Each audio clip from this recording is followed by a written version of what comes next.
Heavy rain poured down in torrents. Streams of water rushed along the road, severely limiting visibility.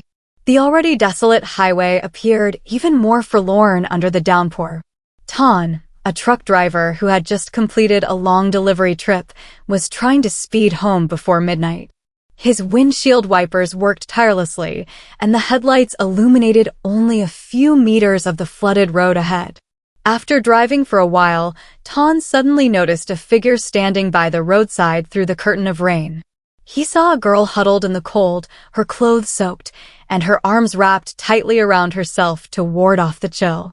Ton slowed down, turned on his signal lights, and stopped in front of her. Rolling down the window, he called out loudly to drown out the sound of the rain. "Miss, why are you standing here in this weather? Do you need help?" The girl looked up with frightened eyes and a pale face. Her voice trembled as she replied, "Sir, my car broke down and I got lost. Could you give me a ride to the intersection? I really don't know what to do." Ton hesitated for a few seconds. He knew that stopping to pick up a stranger on a rainy night was risky, but looking at her shivering in her drenched clothes and blue lips, he couldn't bring himself to refuse. "All right, get in. It's not safe to stand here in this heavy rain," he said. The girl whispered a thank you, quickly opened the door, and climbed into the passenger seat. Ton reached into the glove compartment and handed her a dry jacket.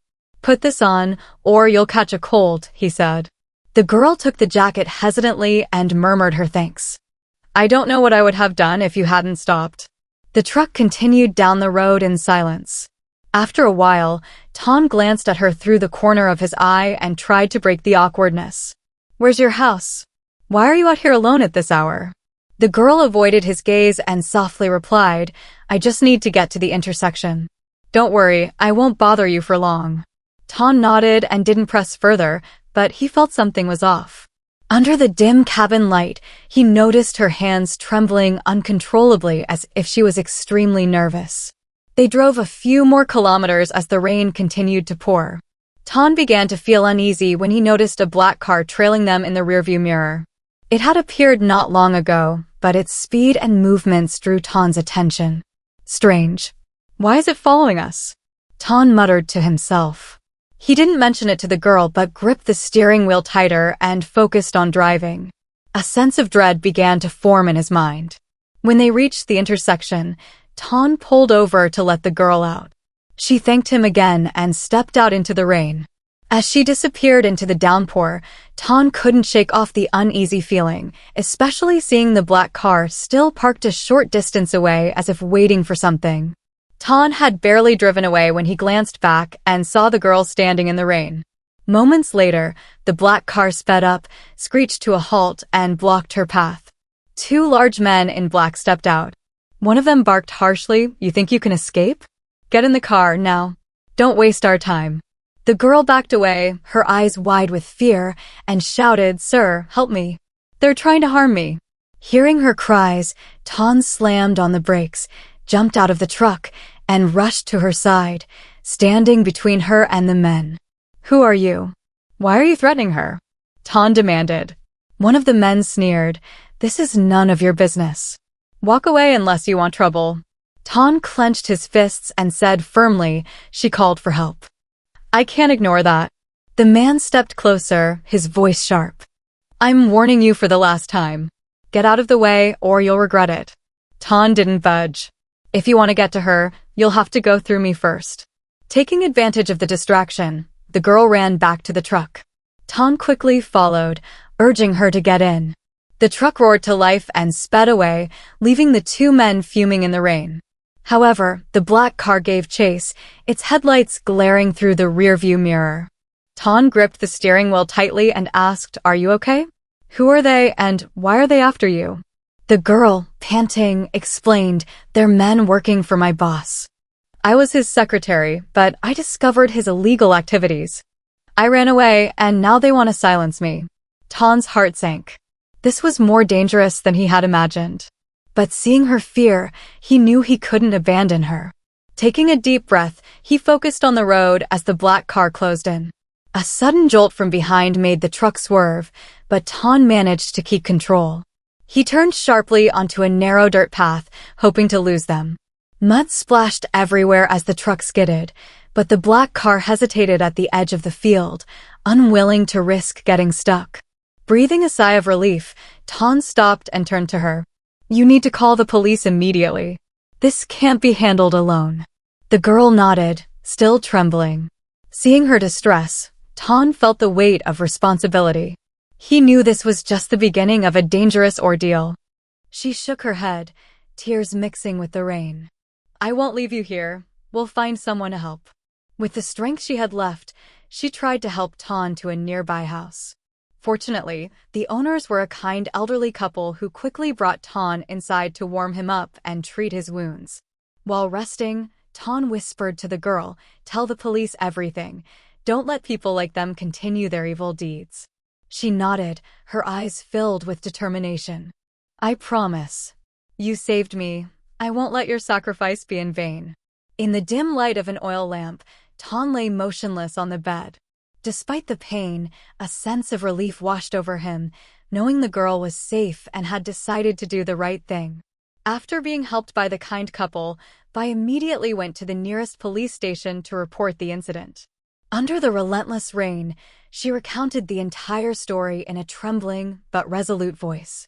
"They work for my boss. He's involved in smuggling and money laundering. I've kept the evidence and they want to harm me to silence me." The police quickly realized the severity of the case. An investigation team was formed overnight to track down the black car and the two men based on the information Vi provided. Following the clues, they found the black car abandoned near an old warehouse. The traces left behind led them to discover it was the gang's hideout. Meanwhile, Vi guided the police to the place where she had hidden the evidence, a hard drive containing detailed information about her boss's shady transactions. The head investigator told Vi this evidence could expose an entire criminal network. "You've done very well," the investigator said, and Vi nodded, though her eyes remained anxious. "But he's very dangerous. Just arresting those two isn't enough to end this." While Vi assisted the police, Ton remained in the hospital under the care of the kind elderly couple. However, no one expected the boss to send people to find Ton. One night, as the hospital grew quiet, two men sneaked into Tana's hospital room. The sound of cautious footsteps in the hallway made Ton, though weak, grow alert. "Do it quickly here. Leave no traces," one of the men whispered. But before they could act, the police team assigned to protect Ton stormed in just in time. A struggle ensued, and the two men were subdued on the spot. Outside, Vi stood frozen with fear. When the commotion subsided, she rushed into the room to find Ton still safe. "Are you okay?" "I'm so sorry. This is all because of me." Ton gave a weary smile. "It's okay. Justice will prevail. You must believe that." With Vi's cooperation and the evidence collected, the police began targeting the boss behind all the crimes. However, he wasn't easy to catch. A large-scale manhunt was launched. His assets, offices, and connections were all investigated. After days of intense pursuit, he was finally discovered hiding in a coastal villa. The police team raided the location, and after fierce resistance, he was arrested. The boss screamed, "You won't keep me locked up for long. I have money. I won't lose." The lead investigator responded firmly, "Money can't save you. Justice cannot be bought." The investigation, which lasted months, uncovered a large criminal network involving smuggling, money laundering, and even bribing officials. The boss and his accomplices faced heavy sentences. Vi was kept safe, while Ton was recognized as a key witness in the case. When the dust settled, Vi visited Ton, who was now recovering. Her voice trembling, she said, "You didn't just save my life. You gave me the courage to do what's right. I'll be forever grateful to you." Ton smiled softly and said, "I just did what I thought was right, but I'm glad you overcame it all." They sat in silence for a moment, but their eyes reflected a shared belief that good things come from courage and integrity. Sitting in the small hospital courtyard, Ton looked into the distance, feeling a sense of relief knowing that the criminals had been brought to justice. One morning, Vi appeared with a basket of fruit, smiling gently. "Are you feeling better? I brought you some food to help you recover." Ton smiled faintly. I'm getting better. Thank you for always being there for me. Vi sat beside him, her eyes full of gratitude. Ton, I really don't know how to thank you. Without you, I might have lost my life and the truth might never have come to light. Ton replied meaningfully, I just did what anyone should do. Let's just say I was lucky to meet you. Both of them laughed, and the atmosphere between them became more relaxed. Vi shared that she had found a new job and wanted to help Ton rebuild his life after the ordeal. You deserve a better life. I've asked friends to recommend a job for you at a large transport company. I believe you'll do well. Ton was surprised but then smiled. Thank you, but can I really do it? I'm just an ordinary driver. Vi reassured him, you have courage and integrity. I believe in you. That's something rare and precious. During Tana's recovery, Vi often visited, bringing warmth and encouragement. Their conversations not only revolved around the case, but also included simple, everyday stories. Ton began to realize his heart was stirring for this strong, resilient woman. Vi, too, felt the sincerity and trustworthiness in him. One day, while they were walking in the hospital garden, Vi suddenly said, Ton, I think our meeting wasn't just a coincidence. Maybe fate intended for me to meet someone like you. Ton was a bit taken aback by her words. I think so too, but you deserve better things than me. Vi dismissed his remark. Don't say that. You taught me that sometimes kindness and courage are the most valuable things. Ton didn't say anything more, silently holding her hand. In that moment, both knew they had found a special love built from trials and trust. After being discharged, Ton started his new job at the transport company Vi had recommended. Thanks to his hard work and positive attitude, he quickly earned the respect of his colleagues and superiors. Vi, with her strong will, also began a new career in legal counseling, helping those in situations like the one she had faced. One evening, while they were together, Ton shared his thoughts. I used to think kindness was a luxury in a tough life, but now I understand that if you act from the heart, kindness will always be rewarded. Because heaven sent you to me. Vi chuckled softly. It's the other way around. Thank you, heaven, for bringing you to me. They looked at each other, their eyes filled with empathy and happiness. They knew that through danger and challenges, they had found the true meaning of kindness and love. Ton and Vi started a new life in a peaceful small town, where they decided to build their careers and fulfill their dreams.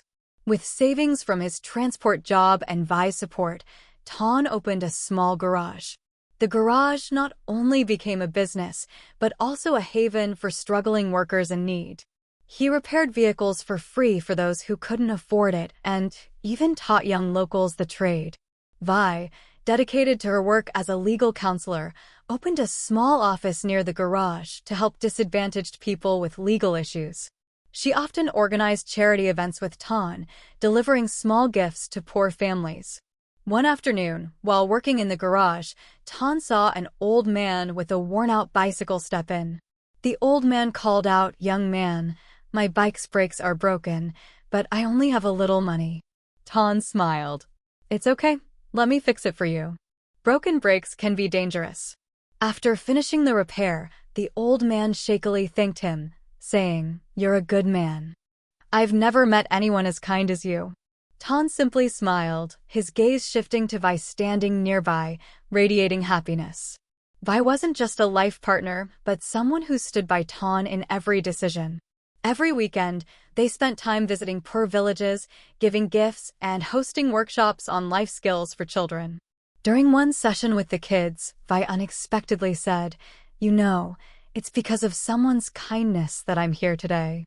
Always remember, no matter how hard life gets, be sincere and brave.